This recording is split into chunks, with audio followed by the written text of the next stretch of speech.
Hi everyone, how are you doing? I'm always grateful that you have popped by. I'm afraid it's not a good story, but while people are brave enough to keep speaking out while action is being taken, then people deserve for further voice and support to be given. This has been translated from French, so native French speakers, you may wish to see the original. This story is yet another one that's been passed on to me by channel Nigel Rowley. At the end of this, there'll be a click-on link to his channel. He's very good for finding out new stories. He's always got his eye on the ball, it seems. All relative links will be in the description box as well. Okay, so there you have it. Another one. And it's not a good story. Ex-Jehovah's Witness. But wait, you see it in context. Ex-Jehovah's Witness faces new child sexual abuse charges in Mont-Laurier, Quebec. Michel Courtemanche, 63, was acquitted of assaulting one of alleged victims in 1996. That is a picture of him on the right. So, Carole Poudrier told Radio-Canada's investigative program Enquête of alleged sexual contact by Michel Courtemanche over a period of months when she was 11. A former Jehovah's Witness from Mont-Laurier, Quebec, is facing new charges of sexually assaulting two girls in his congregation in the 1980s, 23 years after he was acquitted of the sexual assault and indecent assault of one of the alleged victims in the case. So he was 40 when he was acquitted, so sadly many years left of him to be a complete bastard to other children. Now, this isn't only Jehovah's Witnesses' fault. This is the fault, it would appear, of the police as well. So well done to both parties there. Be proud. Michel Courtemanche, 63, is charged with 3 counts of sexual assault, 1 count of sexual interference of a minor, and 1 count of indecent assault. He is to appear in court in Mont-Laurier, 240 kilometres northwest of Montreal, on March the 18th to enter a plea on those 5 charges, and I hope he's a grown-up and tells the truth. He obviously had pleaded not guilty previously and had lied. It will be the second time Courtemanche will face judicial proceedings in connection with a complaint by the main alleged victim, Penelope Herbert, if I'm pronouncing it one right. In 2017, Herbert told Radio-Canada's investigative program Enquête she was just 11 years old when she began babysitting Courtemanche's children. Oh, and he's got children! Well, he was leading a Bible study group. That's what you always want. You always want your pedos to be leading a Bible study group, don't you? She recounted to Enquête that her alleged aggressor you can read that yourself. And it did lead to the full stuff when, by the time she was 14. He would drop by to visit my parents and stay for the night. Herbert, who's now 44, recalled, breaking down in tears. And it's important to note, because a lot of Jehovah's Witnesses still don't seem to get that these effects can last just on and on and on. Those nights he would come to my room. I'm talking about rape. Night after night. Here we have botched police investigation. According to Enquête, Herbert's parents lodged an internal complaint with the congregation about the alleged assaults on their daughter. The congregation elder, a friend of Courtemanche's, which conflict of interest on many fronts, but yeah, the men, they're all friends together, allegedly did not question. I'm going to stop. Hang on. Okay.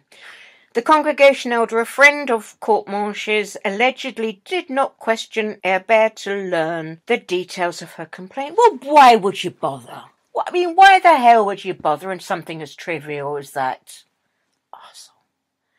As required by Jehovah's Witness protocols in such matters. So you didn't even live up to their crappy protocols. Disillusioned with how the Jehovah's Witnesses had handled the complaint, Herbert took her allegations to the police in 1995. Courtemanche was charged but acquitted a year later after what some people later described to Enquête as a botched police investigation. And here we go again, in which no witnesses were interviewed. Courtemanche remained a Jehovah's Witness after his acquittal, but was ultimately expelled in 2014. Enquête found out. After 2 other women filed internal complaints alleging he had assaulted them as goddamn minors. So, those are the ones that come forward. Did he manage to restrain himself the rest of the time? How bloody likely is that? It's important to remember, of course, that people just wouldn't know. People wouldn't know that, this is happening and that was happening. So I do want to know, when he was expelled, because other women came forward with their assaults, he was expelled, did they report him to the police? Was the local community alerted? Because he's still out there. Is he a granddad by now? I mean, what the hell's he up to? Alleged victims meet. Sorry, it doesn't help if I get angry, sorry. Penelope Hebert and Carole Poudrier met in 2015, and after exchanging stories of their experiences, went back to the Sûreté de Québec in Mont-Laurier to file complaints against Michel Courtemanche in 2017. Well done, ladies. That must be so... I mean, particularly when you've already gone through court, to go back again. Wow, that takes a special courage. Nearly 20 years after Courtemanche's acquittal, 20 years when he could do a load more goddamn damage, Hebert met Carole Poudrier, who told her she too had been sexually assaulted on 2 different occasions by Courtemanche some years before the alleged attacks on Hebert. Whoa. Poudrier was 11 years old at the time, but she says she still remembers exactly what her alleged assailant told her. He crouched next to me and told me, you know, you mustn't say anything because your father, he wouldn't be happy. You better believe he wouldn't be happy. You're a big girl now, not big enough for that or that shenanigans, so he wouldn't be happy that you sat on top of me. I told him I won't say anything to him. And again, we probably cue at this stage some comment from a Jehovah's Witness. Oh, but it was her fault. She should, you know. Hey, let's blame everyone but the real people.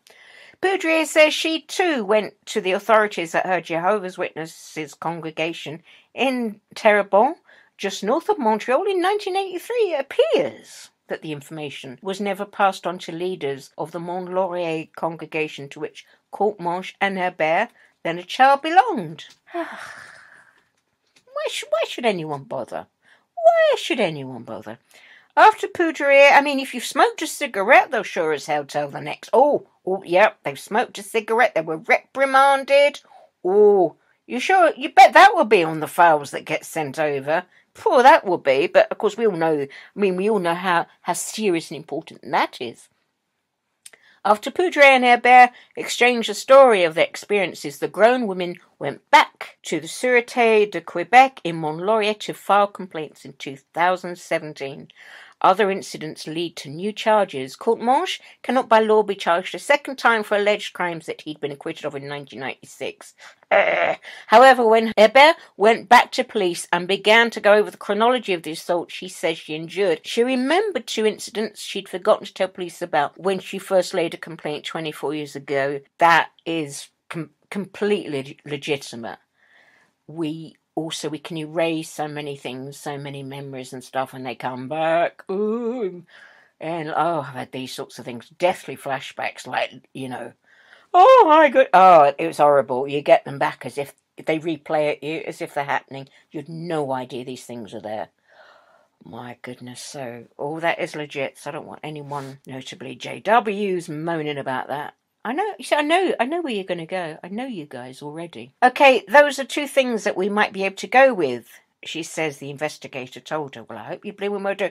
Especially as the police department seems to have buggered it up royally previously. At least, you know, when something has gone wrong, then everyone should be bending over backwards to make it right now. Those 2 incidents, one that happened in Laval and the second in Montreal, form the basis of the new charges which were laid after an 18-month investigation by the Sûreté de Québec.